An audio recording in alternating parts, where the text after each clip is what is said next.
Hello all, welcome to Pustikvani, your one-stop solution for book summary. Today we are here with the book named All But My Life by Gerda Weissmann Klein, so let's start its plot overview. Gerda Weissmann Klein's story begins on September 3, 1939, when she is 15. This day, she says, was the beginning of a tragedy that lasted 6 years.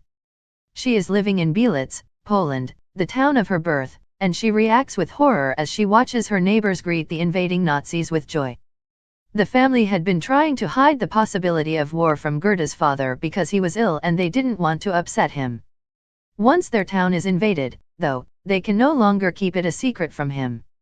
Sanctions start being imposed on the Jews, and Jewish men are being abducted by the Nazis. In October, Gerda's brother, Arthur, is forced to leave in a Nazi transport with all of the other young men in town. Gerda never sees him again, although she receives letters from him throughout much of the war.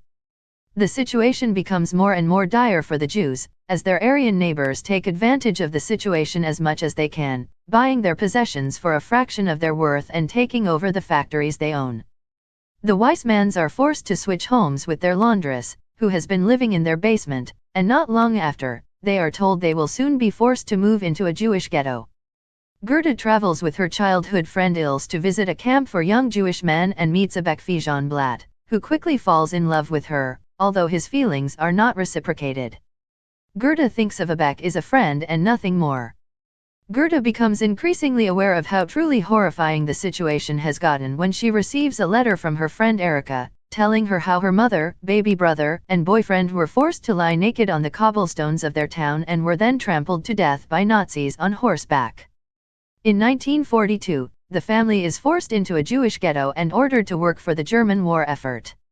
However, it is not long before all the Jews are told they will be moved out of town so Belitz can be Judenrein-free of Jews. Gerda is separated from her parents and never sees them again. Gerda goes to a transit camp in Sosnowitz, where Abek's family makes sacrifices to try and get her freedom. However, she chooses to not go with them because she realizes that she will be so thoroughly in their debt that she will be forced to marry Abek, which she does not want to do. Gerda and Ils are then transported to a labor camp that specializes in weaving, which they are forced to do for the German war effort. Gerda regularly receives loving letters from Abek while in the camp. In August of 1943, the girls are divided into groups and told they will be leaving the camp and taken to Martdorf, another labor camp. Luckily, Gerda and Ils are in the same group. Martdorf is almost unbearable for Gerda once she refuses a supervisor's advances and is punished by being forced to work both the day and night shifts. Ils manages to save her by having them both transferred to a weaving camp in Landshut. They discover that there is a men's camp next door, reputed to be the worst camp in all of Germany.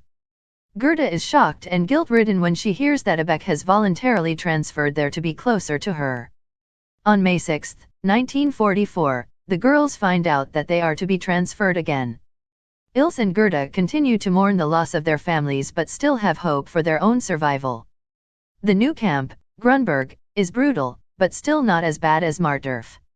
In November, the girls are forced to strip naked and be visually inspected by the SS, stands for Schutzstaffel, the term for Hitler's elite group of soldiers. They hear rumors that they may be sent to provide amusement for wounded German soldiers. Gerda manages to buy enough poison for both herself and Ils so that they will be able to avoid this fate. As the war progresses and Germany begins to falter, the situation at the camp becomes worse and worse. In January 1945, they find out that Germany is being invaded by the Allies. Girls from other work camps arrive, increasing the camp population to over 4,000 young women. They are divided into two groups and told they will be marching to a concentration camp. Gerda says that her group was doomed, only 120 of them survived, but she expresses no regrets about being assigned to this group. They begin their march, and after only a few days, girls begin to die of starvation and cold.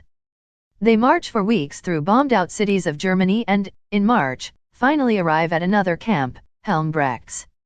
The next month, however, they are forced to begin marching again, and they soon cross the Czechoslovakian border.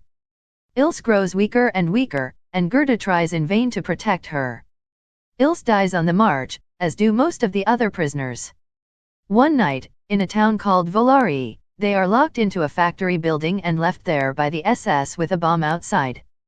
The bomb does not go off, however, and the Czech people unlock the doors, announcing that the war is over. The surviving girls are taken to a makeshift hospital by the Red Cross and American soldiers. One of these American soldiers is Kurt Klein, who continues to visit Gerda while she is in the hospital. Before he is forced to go back to America, he asks Gerda to come with him and be his wife. She says she knows she will never be alone again.